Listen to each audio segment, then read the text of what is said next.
वो हमको बहुत बहुत कुछ सिखा गया कि सबसे ज़्यादा इम्पोर्टेंट जो है वो हमारी हेल्थ है, तो उसको हमेशा कभी भी इग्नोर नहीं करना चाहिए। और ये जो सारी सेफ्टी मेजर्स है कि सोशल डिस्टेंसिंग है या तो सैनिटाइजेशन है, ठीक है, ये सभी चीज़ें हमारे लाइफ में अभी डे टू डे लाइफ में होनी चाहिए, not only for this pandemic, ठीक है, ये कोरोना के लिए नहीं सिर्फ, लेकिन पूरी ज़िंदगी के लिए for a life time we have to follow this practices, ठीक है। ये जो सेफ्टी मेजर्स हैं ये आपको लाइफ टाइम के लिए फॉलो करना चाहिए for your well being and for your families well being, ठीक है। तो एक आशा के साथ और एक पॉजिटिविटी के साथ ये साल की शुरुआत करते हैं, ठीक है। We have lots of hopes from this year and we wish that we will be free from this pandemic very soon. आपको मालूम होगा कि भारत में 2 वैक्सीन्स को अप्रूवल मिल गई है, ठीक है। किसी को मालूम है उनका नाम क्या है वैक्सीन्स का?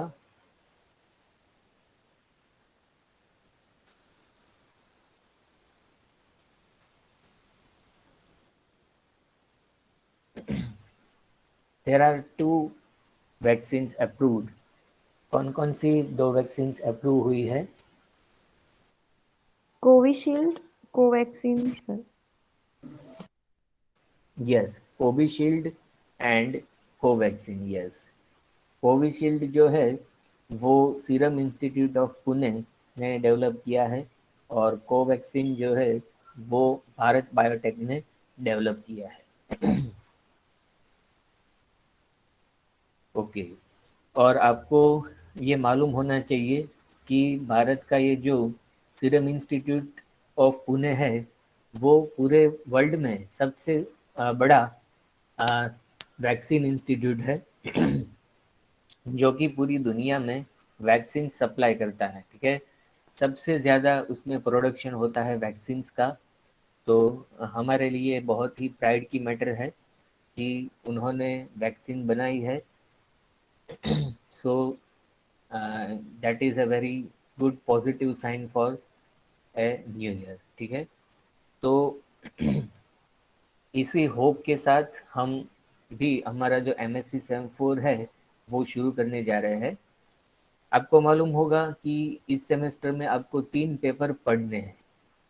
कौन बताएगा मुझे कौन से 3 पेपर्स पढ़ने हैं आपको?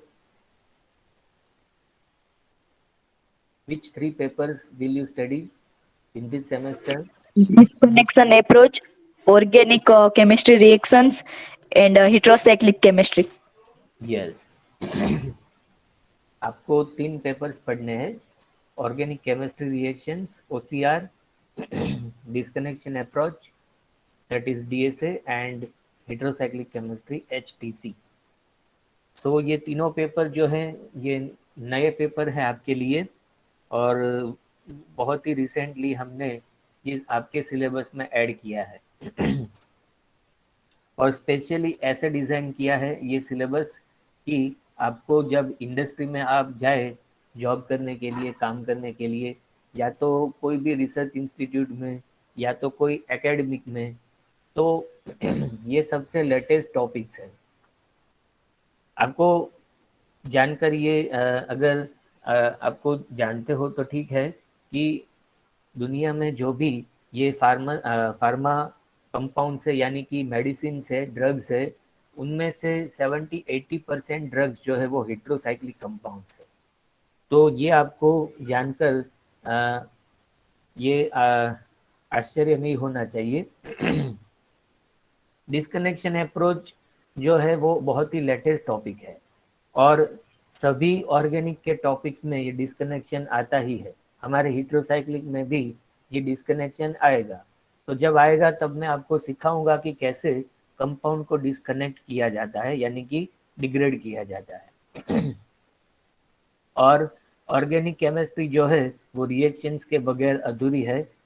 कहीं भी आप जाओगे इंटरव्यू के लिए, आपको रिएक्शंस पूछी जाएगी। ठीक है, सिंपल रिएक्शंस, और ये जो सैमफोर में ये लेटेस्ट रिएक्शंस है, ये सभी रिएक्शंस आपको पूछी जाएगी।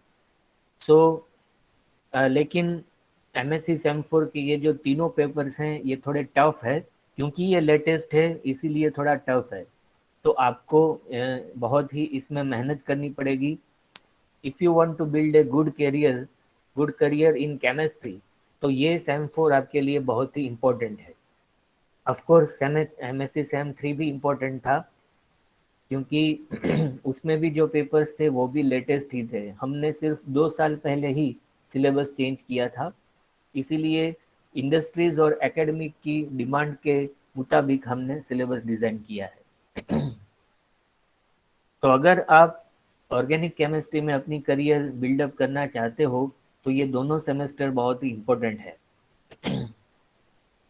इसीलिए जो पुराने सेमेस्टर में आपने जो सीखा है वो आपको भूलना नहीं है, और नए सेमेस्टर में नया सीखना है। ठीक है, अभी आप ऐसा ये नए साल में ऐसा कोई रिजोल्यूशन ले, कि ऐसा कोई संकल्प ले कि मैं इस सेमेस्टर में या तो इस साल में ऑर्गेनिक केमिस्ट्री का या तो केमिस्ट्री का जितना हो सके उतना मैं नॉलेज गेन करूं, नॉलेज पा सकूं, ताकि मुझे अपनी जो पूरी करियर है, आपके सामने पूरी करियर है, पूरी लाइफ जो है वो केमिस्ट्री के ऊपर आपकी डिपेंड है।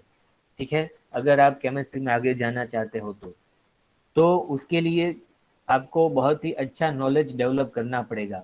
ठीक है, अगर आप कोई भी फील्ड ले लो, या तो आप इंडस्ट्री में जॉब कर सकते हो, या तो आप एकेडमिक में जॉब कर सकते हो, या तो अगर आप बिजनेस चलाना चाहते हो, लेकिन बिजनेस के लिए पहले ही आपके पास कुछ एस्टेब्लिशमेंट होना चाहिए। ठीक है, तो जॉब के लिए आपको बहुत ही अच्छा नॉलेज आपको एक्वायर करना पड़ेगा। तो ये साल में आप एक ऐसा एक संकल्प लीजिए कि मैं इस साल में, मैं इस सेमेस्टर में जितना भी हो सके उतना मैं डेवलप करूँगा नॉलेज। और इसमें आपको कहीं भी हमारी हेल्प की ज़रूरत पड़े, you can always contact us. ठीक है, कोई भी टीचर है, कोई भी प्रोफेसर है, आपको पूरी हेल्प करेगा। सो ये आपके ऊपर है कि आप अपनी करियर कैसे बिल्डअप करना चाहते हो। प्लेसमेंट्स आएंगे जॉब के लिए, आपके लिए इंटरव्यूज़ आएंगे, तो वो इंटरव्यूज़ की भी आपको साइमल्टेनियस प्रिपरेशंस करनी पड़ेगी। उसके लिए आपको मॉक इंटरव्यूज़ का भी हम चांस देंगे, ऐसा अरेंज करेंगे कि हम ही इंटरव्यू करें। लेकिन उसके लिए आपको बेसिक्स जो है वो प्रिपेयर करना पड़ेगा। अगर आपको ऑर्गेनिक केमिस्ट्री में अच्छा करियर करना है तो उसकी बात है। वैसे तो आप में से मोस्टली स्टूडेंट्स जो है वो केमिस्ट्री में करियर बनाना नहीं चाहते हैं, ये हमको मालूम है, ऐसा हर साल होता है। लेकिन कुछ जो स्टूडेंट्स हैं जो केमिस्ट्री में बिलीव करते हैं, केमिस्ट्री में इंटरेस्ट है, उनके लिए हम बात कर रहे हैं। सो ये आपको मैंने थोड़ा सा इंफॉर्मेशन दिया कि इस सेमेस्टर में क्या होने वाला है आपकी करियर के लिए, और of course for this semester. So with this we will start today session. हमारा जो HTC है, हिट्रोसाइक्लिक केमिस्ट्री, उसका थोड़ा सा इंट्रोडक्शन आज हम लेंगे। तो I will sharing screen now.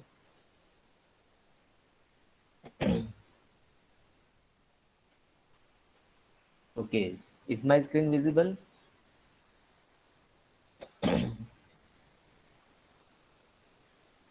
Yes, sir. Okay, तो आपको शायद वेंकट सर ने हिट्रोसाइक्लिक केमिस्ट्री के बारे में कुछ कहा होगा। कहा है वेंकट सर ने, कुछ लेक्चर लिया है आपके लिए? हाँ सर, एक लेक्चर हुआ है। ओके, सो कौन बताएगा मुझे, कौन हिट्रोसाइक्लिक कंपाउंड्स किसे कहते हैं? Which compounds are heterocyclic compounds? Hetero atom present हो साइकिल में। यस, हीट्रो एटम्स प्रेजेंट हो, अगर साइक्लिक कंपाउंड है उसमें हीट्रो एटम प्रेजेंट हो तो ये उसकी डेफिनेशन है कि उसकी जो कंडीशंस है वो ऐसी है कि कंपाउंड साइक्लिक होना चाहिए, ठीक है, रिंग होनी चाहिए। और रिंग जो है आपको मालूम है रिंग किस एटम की बनी हुई होती है?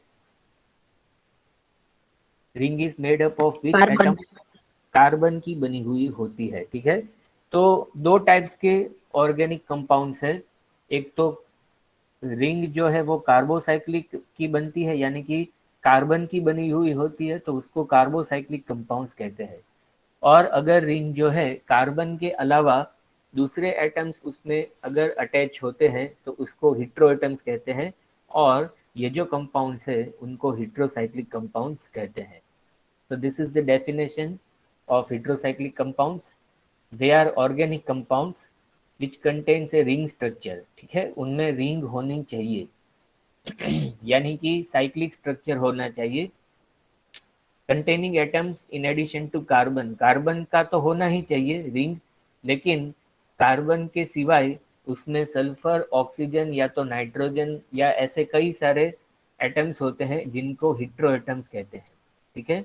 हीट्रो एटम्स यानी कि कार्बन के अलावा जो एटम्स होते हैं उनको हीट्रो एटम्स कहते हैं।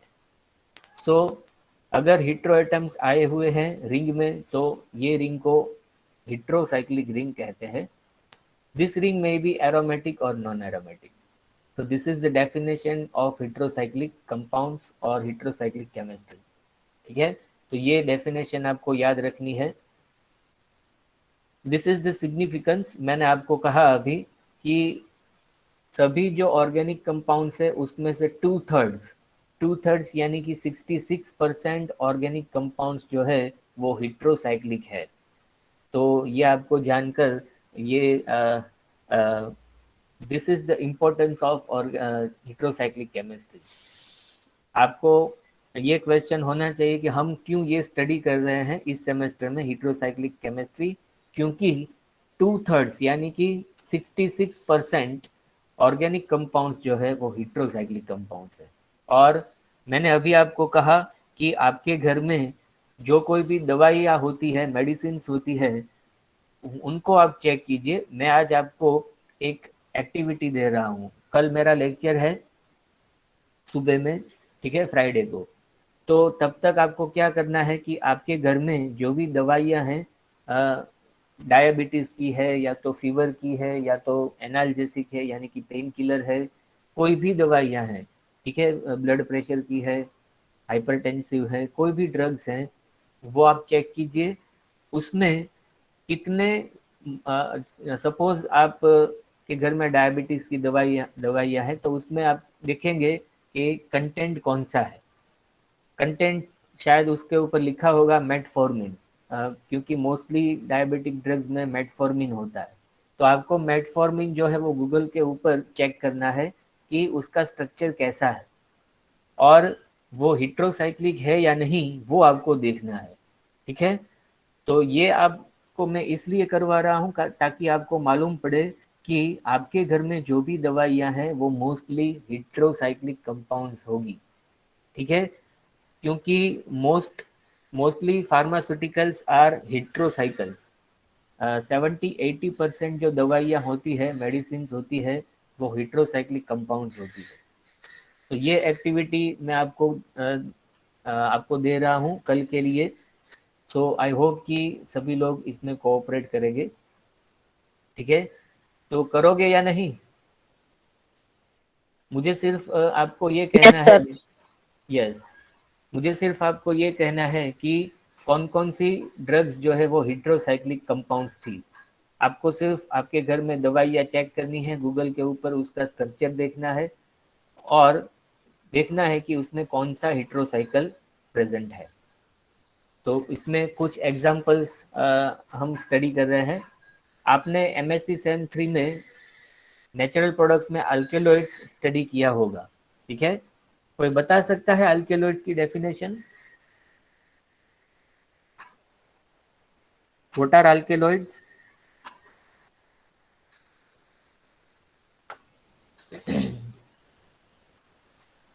इसीलिए मैं आपको कह रहा हूँ कि पुराना भूलना नहीं है और नया सीखना है। ये लाइफ में ये फंडा याद रखिए कि हर साल आपको नया सीखना है। You have to be a student for life time.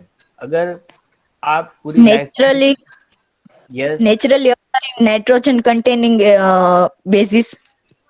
Yes, you are right Hetvi. आपने अल्केलॉइड्स पढ़ा है एमएससी सेम 3 में, तो उसकी डेफिनेशन वेंकट सर ने दी होगी आपको।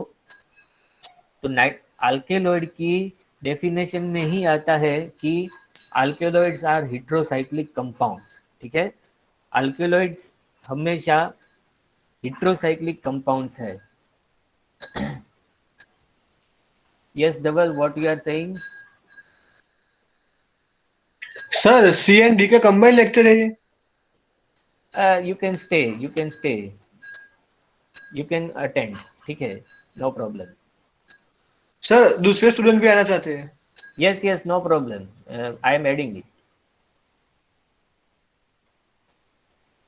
तो मैं ये कह रहा था कि अल्केलॉइड की डेफिनेशन में ही आता है कि they are heterocyclic compounds. So all alkaloids are heterocyclic compounds. तो उसमें आपने क्विनाइन का स्टडी किया होगा, ठीक है, you must have studied quinine. तो क्विनाइन का ये स्ट्रक्चर है। अच्छा, मुझे ये बताइए क्विनाइन कहाँ यूज होता है? Where quinine is used?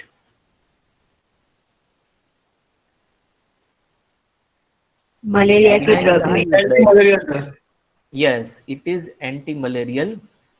तो ये आपने मेडिकेम में भी स्टडी किया होगा कि क्लोरोक्विन जो है वो एंटी मलेरियल ड्रग है। तो क्लोरोक्विन जो है वो क्विनाइन के ऊपर से डिराइव की है। ठीक है, अगर आप दोनों का स्ट्रक्चर देखें तो बहुत ही सिमिलर है।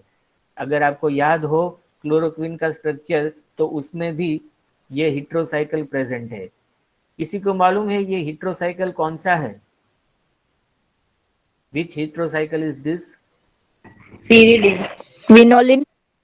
यस, पिरिडिन भी सही है और क्विनोलिन भी सही है। पिरिडिन सिर्फ इसको कहते हैं, ये पिरिडिन है। अगर वो बेंजीन के साथ फ्यूज्ड हो तो उसको क्विनोलिन कहते हैं। और ये भी एक हेट्रोसाइक्लिक कंपाउंड है, रिंग है। तो ये मैं आपको बाद में बताऊंगा कि ये कौन सी रिंग है।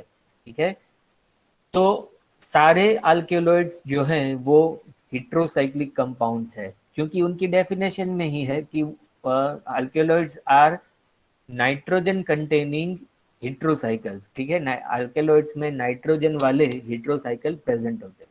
अच्छा, आपने नेचुरल पिगमेंट्स भी स्टडी किया है, तो कोई मुझे बता सकता है फ्लेवोनॉइड्स या तो आइसोफ्लेवोन्स जो थे उन वो हेट्रोसाइक्लिक थे या नहीं?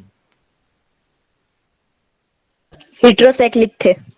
यस, तो कौन सा उसमें हेट्रोएटम प्रेजेंट था? ऑक्सीजन। यस, अगर आपको याद हो तो उसमें पायरान रिंग जो थी, यानी कि 6 member ring having oxygen, pyran ring present थी। तो सारे नेचर में यानी कि कुदरत में ये हेट्रोसाइक्लिक कंपाउंड्स प्रेजेंट है। ठीक है, कुदरत में सभी कंपाउंड्स, मोस्टली कंपाउंड्स जो होते हैं वो हेट्रोसाइक्लिक होते हैं। सो ये मैंने आपको कुछ एग्जांपल दिया। So this quinine is a heterocyclic compound. दूसरा जो मैंने आपको बात की ड्रग्स की, यानी कि मेडिसिन की बात की, तो mostly 70-80% drugs available in market में अभी जो ड्रग्स है, मेडिसिन है, वो हेट्रोसाइक्लिक कंपाउंड्स है।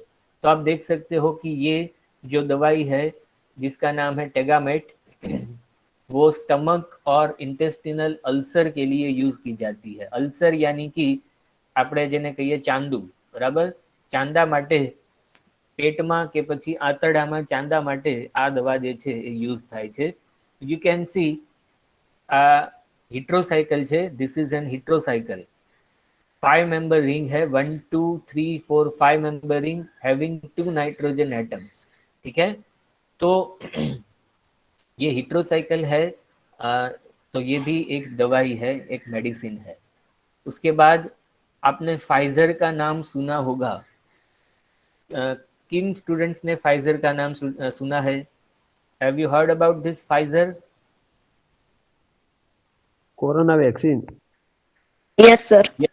यस, फाइजर जो है वो बहुत विश्व की सबसे जायंट फार्मास्यूटिकल कंपनी है, सबसे जायंट, सबसे बड़ी, ठीक है, वर्ल्ड नंबर 1 फार्मा कंपनी है फाइजर।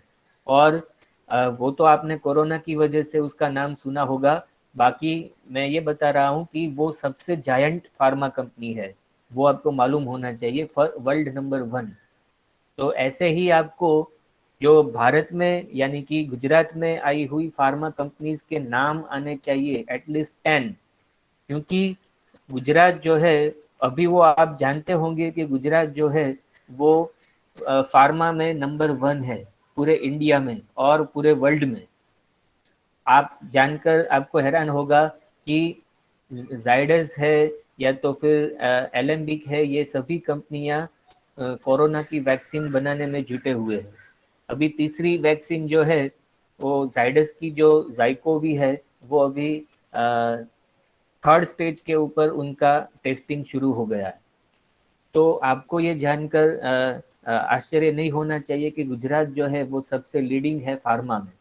तो एटलीस्ट आपको 10 फार्मा कंपनीज के नाम आने चाहिए जिसमें आप जाना चाहते हो, क्योंकि आफ्टर एमएससी आपका सबसे बड़ा सोर्स होगा फार्मास्यूटिकल इंडस्ट्रीज, और आपको उसी में काम करना चाहिए, क्योंकि वो फार्मा कंपनीज में R&D में केमिस्ट की ज़रूरत होती है, ठीक है, क्यूसी लैब में ज़रूरत होती है, R&D में ज़रूरत होती है, रिक्वायरमेंट, फिर प्रोडक्शन में रिक्वायरमेंट होती है। ऐसे कई सारे डिपार्टमेंट्स हैं जिसमें एमएससी ऑर्गेनिक केमिस्ट्री की ज़रूरत होती है, ठीक है। तो आपको उसमें काम करना चाहिए, ना कि आप कोई ऐसी ऐसी वैसी कंपनी में जाए।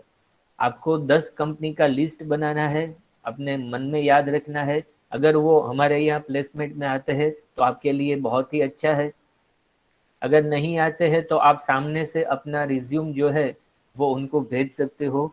उनकी वेबसाइट के ऊपर उनका ईमेल आईडी लिखा होगा, वो सब हम आपको बताएंगे कि कैसे आपको अप्रोच करना है उनका। लेकिन अभी के लिए आपको ये तो मालूम होना चाहिए कि मुझे कहाँ जाना है, where I want to go. मैंने आपसे आपसे सैन 3 में ही बात की थी कि आपको गोल बनाना चाहिए कि मुझे 1 साल बाद यहाँ आना है, यहाँ जाना है, ठीक है। वैसे ही आज से 1 साल बाद आपको क्या करना है वो आपको थोड़ा सोचना चाहिए, क्योंकि ऐसे ही आप एमएससी करके कुछ हासिल नहीं कर पाओगे। अगर आपको कुछ अच्छा करना है अपनी लाइफ में, करियर बनाना है अच्छा, तो आपको अभी से सोचना पड़ेगा कि मुझे किस डायरेक्शन में जाना है, किस दिशा में जाना है। सो ये फाइजर की बात मैंने की, तो फाइजर की ही ये ड्रग है इरिनोटेकेन, तो ये उसका स्ट्रक्चर है। कोई बता सकता है इसमें कितनी हेटेरोसाइक्लिक रिंग्स है? How many heterocyclic rings are there? 6। Yes, 6 rings है। और कितने टाइप्स की हेटेरोसाइक्लिक रिंग है? आप इसमें डिफरेंशिएट कर सकते 2। हो? 2। कैसे? कैसे दो? 6 member and 5 member. Yes, 6 member की भी है और 5 मेंबर की भी है। 5 मेंबर की एक है, बाकी सभी 6 मेंबर की है। अच्छा, दूसरा भी एक डिफरेंस है, एक इसमें एक ऑक्सीजन वाली रिंग है, ठीक है, बाकी सभी नाइट्रोजन वाली रिंग है, ठीक है। तो ये डिफरेंस है, ये आपको देखना आना चाहिए, ये आप में विजन होना चाहिए कि हम डिफरेंस ढूंढें। आपको जब आप छोटे थे तब आप ऐसी एक्सरसाइज करते थे कि दो पिक्चर के बीच में क्या डिफरेंस है ये आप ढूंढते थे। वैसे ही आपकी नज़र ऐसी होनी चाहिए कि आपको दो चीज़ में क्या डिफरेंस है वो आपको देखना आना चाहिए। वैसे ही ये भी एक जीएस के नाम की फार्मा कंपनी है। अच्छा, सी डिवीज़न वाले नहीं, डी डिवीज़न वाले मुझे बता सकते हैं ये क्या है जीएस के? Only for D division, what is GSK?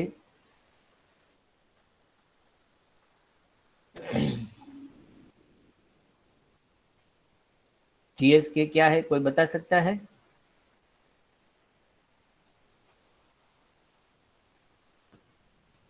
Okay. Yes, C division can answer. GlaxoSmithKline. Yes, GlaxoSmithKline, ये भी गुजरात में एक फार्मा कंपनी है, अंकलेश्वर में बेस्ड है, वडोदरा में भी होगी। आपको ये मालूम होना चाहिए कि गुजरात में तीन सबसे बड़े, तीन नहीं उससे ज़्यादा है, फार्मा सेंटर्स है। ठीक है, अहमदाबाद है, बड़ौदा है, अंकलेश्वर है, वापी है, दहेज है। ये सभी में बहुत सारे फार्मा यूनिट्स आए हुए हैं, छोटे बड़े। ठीक है, तो आपको एक लिस्ट बनानी है। मैं आपसे बार बार कह रहा हूँ कि अगर आपको फार्मा में अपनी करियर बिल्ड करनी है, क्योंकि देख लीजिए आप, बिजनेस जो है वो बहुत ही कम लोग कर सकते हैं, क्योंकि मैंने अभी आपको कहा कि उसके लिए पहले से ही एस्टेब्लिशमेंट चाहिए, बहुत सारा इन्वेस्टमेंट चाहिए, बहुत सारी इसमें मेहनत चाहिए। ठीक है, वो आप नहीं कर पाओगे, अगर आपके पापा ने किया है तो वो आप कर पाओगे। ठीक है, तो आपके मुझे लगता है कि 70-80% जो स्टूडेंट्स हैं वो जॉब करना चाहेंगे। तो जॉब करने के लिए मैं आपको यही कह रहा हूँ कि जॉब करने के लिए आपको पहले लिस्ट बनानी होगी कि मुझे किन किन फार्मा कंपनीज में जाना है। तो उसके लिए ये सभी फार्मा कंपनीज को जानना पड़ेगा कि ये कहाँ पर है, ये क्या प्रोडक्शन कर रहे हैं, उसमें कौन कौन सी रिएक्शंस होती है, उसकी हिस्ट्री क्या है, ये सभी कुछ आपको जानना पड़ेगा। जब भी इंटरव्यू आए प्लेसमेंट के लिए, तो वो कंपनी को जानिए पहले। First of all know that company. ठीक है, उसके बारे में रिसर्च कीजिए कि उसमें कौन कौन सी प्रोडक्ट्स चल रही है, कौन कौन सी रिएक्शंस चल रही है, वो सब कुछ आपको उसके वेबसाइट के ऊपर मिल जाएगा। आप लोग तो गूगल करने में माहिर हो। ठीक है, आप लोग एग्ज़ाम में क्वेश्चंस भी गूगल कर लेते हो और लिख भी लेते हो, जो हमने कुछ कराया नहीं है वो भी लिख लेते हो। ठीक है, सच्चा हो या वो आपको तो कुछ वो तो लेना देना नहीं है कि वो सच है या गलत है। तो गूगल करने में तो आप माहिर हो, तो गूगल से ही आप बहुत सारी इन्फॉर्मेशन ले सकते हो। ठीक है, आपको हमसे तो कोई इन्फॉर्मेशन लेनी नहीं है, हमसे तो कोई नॉलेज लेना नहीं है आपको। गूगल से आपको ज़्यादा अच्छी इन्फॉर्मेशन मिलती है और उसके ऊपर आप ज़्यादा ट्रस्ट करते हो। ये अच्छी बात है, गूगल करना चाहिए, वो आना भी चाहिए। गूगल पे सर्च करना, अगर आप सर्च करना नहीं जानते हो तो आप बहुत ही पिछड़े माने जाओगे। ठीक है, तो गूगल से आप बहुत सारी इन्फॉर्मेशन निकाल सकते हो और वो आना भी चाहिए। तो ये जो ग्लैक्सोस्मिथक्लाइन है, उन्होंने भी एक ये ड्रग बनाई है, तो आप देख सकते हो उसमें भी बहुत सारे हिट्रोसाइकल्स प्रेजेंट है। बता सकते हो कितने हिट्रोसाइकल्स प्रेजेंट है?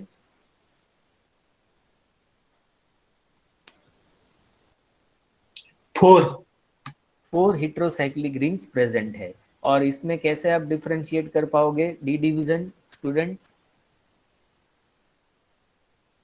कैसे आप डिफरेंशिएट कर पाओगे?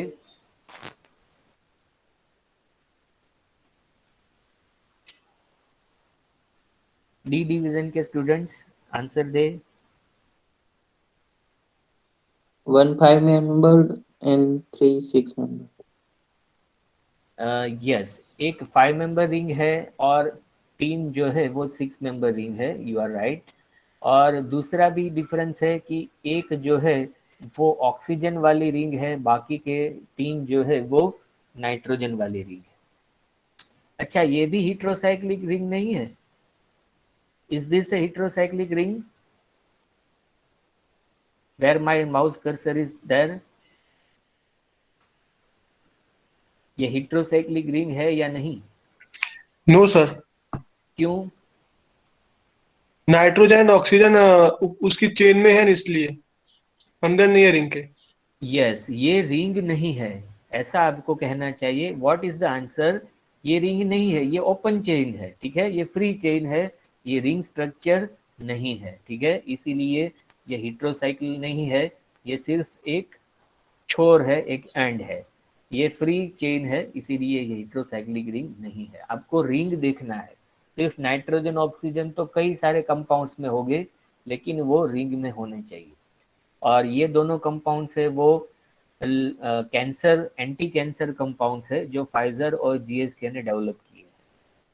ऐसे कई सारे आपको कंपाउंड्स मिलेंगे। मैंने आपको एक्सरसाइज करने को कहा है, जो लोग कुछ जानना चाहते हैं, कुछ नॉलेज गेन करना चाहते हैं, वो एक्सरसाइज कर सकते हैं, उससे आपको बहुत कुछ जानने को मिलेगा। फाइनली ये आपको मैं बता दूं कि कौन से कंपाउंड्स को एरोमेटिक कहा जाता है, क्योंकि ये आपको क्वेश्चन पूछा जाएगा। चलो इस एग्जाम में नहीं तो कोई भी कॉम्पिटिटिव एग्जाम आप ले लो जो केमिस्ट्री में है, यानी कि नेट ले लो, सेट ले लो, या तो आप जीपीएससी ले लो, या कोई भी ओएनजीसी ले लो, उसमें आपको एरोमेटिसिटी के क्वेश्चन पूछे जाएंगे फॉर 100%। ठीक है, कि ये कंपाउंड एरोमेटिक है या नहीं, ये आपको पूछा जाएगा, 1 मार्क में भी पूछा जा सकता है। तो ये स्लाइड आप स्क्रीनशॉट ले लो उसका, क्योंकि ये बहुत ही इंपॉर्टेंट स्लाइड है। तो कौन से कंपाउंड को एरोमेटिक कहा जाता है, तो उसके लिए 4 शर्तें हैं। There are 4 conditions for a molecule to be aromatic. सबसे पहले वो मॉलिक्यूल में रिंग होनी चाहिए, यानी कि वो साइक्लिक होना चाहिए। That compound must be cyclic. उसमें पाई ऑर्बिटल होनी चाहिए ऑन एवरी एटम। सभी एटम के ऊपर पाई ऑर्बिटल यानी कि पाई बॉन्ड होना चाहिए। दूसरे शब्दों में अगर कहा जाए तो हर एक एटम का हाइब्रिडाइजेशन sp2 होना चाहिए। याद रखिए, हर एक एटम, एवरी एटम का हाइब्रिडाइजेशन कौन सा होना चाहिए?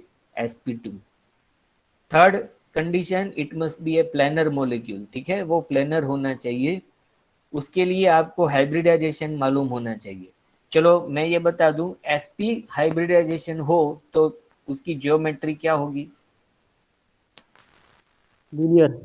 लीनियर होगा। मॉलिक्यूल कैसा होगा? लीनियर होगा। यानी कि उसका एग्जांपल, अच्छा sp हाइब्रिडाइजेशन का एग्जांपल कोई दे सकता है CO2। क्या? CO2। CO2, yes you are right, CO2। उसके बाद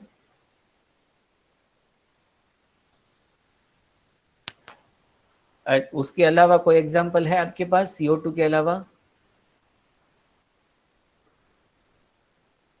ओके, सभी जो अल्काइंस है यानी कि C ट्रिपल बॉन्ड C, ठीक है, याद रखें, C triple bond C alkynes are having linear structure, यानी कि उसमें sp हाइब्रिडाइजेशन है।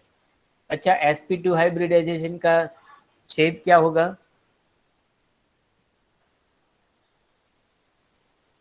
sp2 हाइब्रिडाइजेशन का shape anyone? Trigonal. Yes, trigonal, you are right. ठीक है, और sp3 हाइब्रिडाइजेशन का? टेट्राहेड्रल। टेट्राहेड्रल। तो टेट्राहेड्रल जो है वो प्लेनर है या नॉन प्लेनर है? Non planar. Non planar. आपको पिरामिड याद रखना है, टेट्राहेड्रल मतलब पिरामिड, तो पिरामिड जो है वो नॉन प्लेनर है। ट्राइगोनल यानी कि त्रिकोण जो है वो प्लेनर है, क्योंकि वो एक प्लेन में आ जाता है। तो सभी कार्बन्स जो है यानी कि सभी एटम्स जो है उनका हाइब्रिडाइजेशन sp2 होना चाहिए। तीसरी कंडीशन है कि मॉलिक्यूल प्लेनर होना चाहिए। चौथी और सबसे इंपॉर्टेंट कंडीशन है कि they must possess 4n+2 pi electrons. ठीक है, उसमें पाई इलेक्ट्रॉन्स कितने होने चाहिए? 4n+2। उसमें n क्या है? तो आपको 11-12 साइंस में ऐसा सिखाया जाता था कि n है वो नंबर ऑफ रिंग्स है, तो ये गलत है। आप ये मन में से निकाल दीजिए कि n is equal to number of rings. आपको क्या याद रखना है? n is any integer. Integer यानी कि कोई भी पूर्णांक संख्या। फॉर एग्जाम्पल बेंजीन है, तो बेंजीन में कितने डबल बॉन्ड्स हैं? सभी लोग इसमें पार्टिसिपेट करें, सिर्फ 1-2 स्टूडेंट्स नहीं। 3। 3 डबल बॉन्ड्स है, यस। तो पाई इलेक्ट्रॉन्स कितने हुए? 6। 6 पाई इलेक्ट्रॉन्स हुए। तो n कितना रखे तो 6 आंसर आए?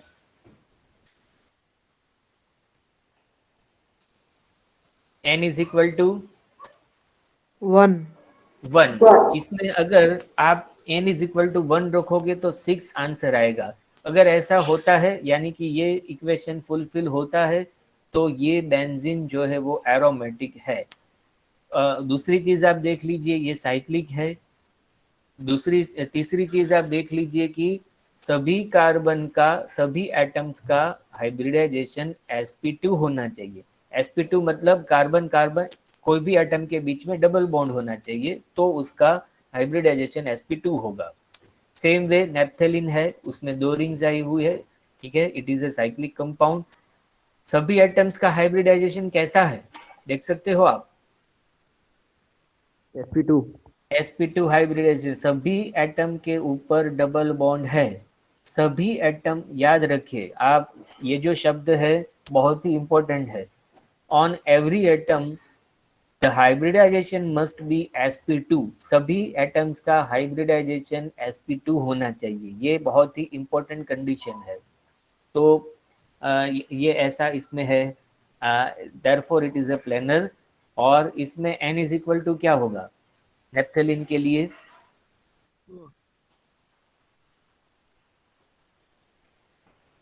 n is equal to, yes, n is equal to 2 अगर इसमें आप रखोगे तो क्या आंसर आएगा, पाई इलेक्ट्रॉन कितने होंगे, 10. 10, ठीक है। 4 into 2 plus 2, so there are 10 pi electrons, इसीलिए नेप्थेलिन एरोमेटिक है। अच्छा, इसके बारे में बताइए, साइक्लोप्रोपिनाइल कैटायन, ये एरोमेटिक है या नहीं, इज इट एरोमेटिक और नॉट?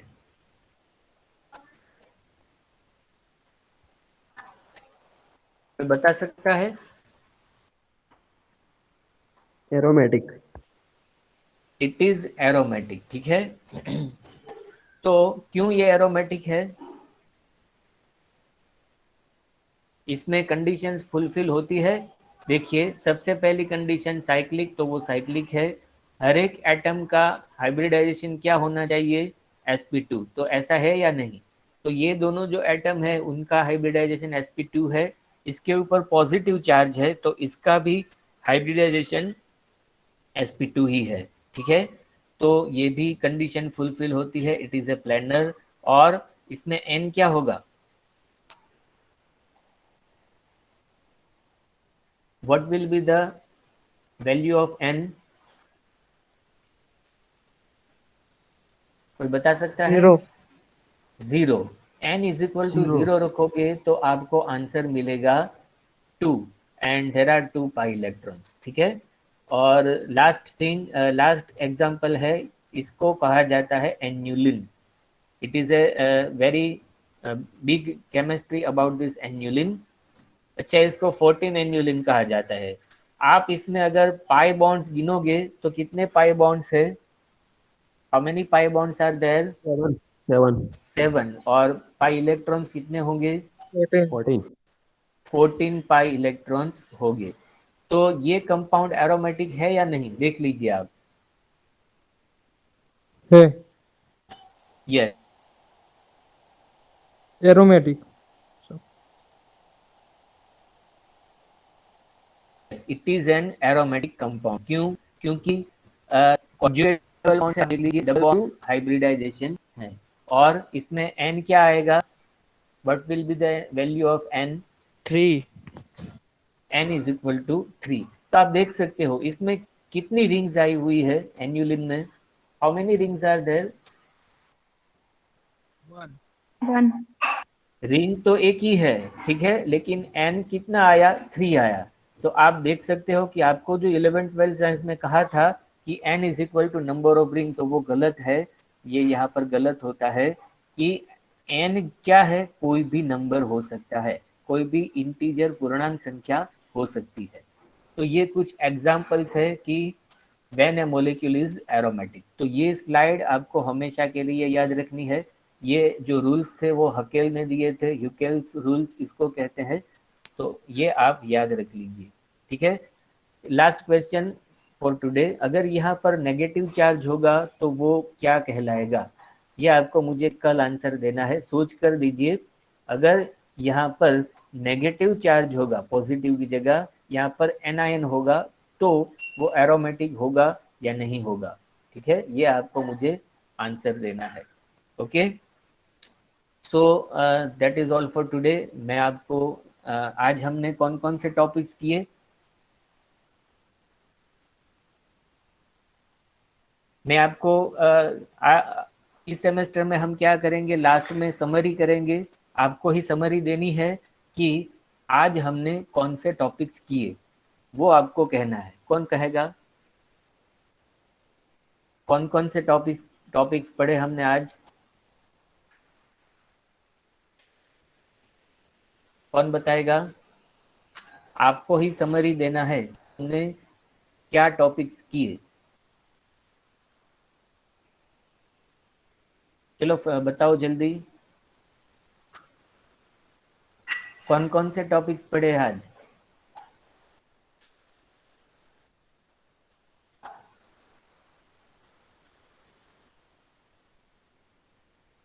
कोई नहीं बता पाएगा कि आज हमने कौन से topic? Introduction of heterocyclic compounds and molecule is aromatic or not. Yes, हमने 3 टॉपिक्स पढ़े। डेफिनेशन की हमने, फिर हमने उसकी इम्पोर्टेंस डिस्कस की कि हेटेरोसाइक्लिक कंपाउंड्स हमें क्यों पढ़ना है, व्हाई इट इज स्टडीड, ठीक है। और तीसरी चीज़ एरोमेटिसिटी। ये तीनों चीज़ें हमने डिस्कस की। ओके, सो ये तीनों चीज़ें आपको याद रखनी है, this are very important. Now you can share your numbers for attendance. Thank you all of you, thank you all.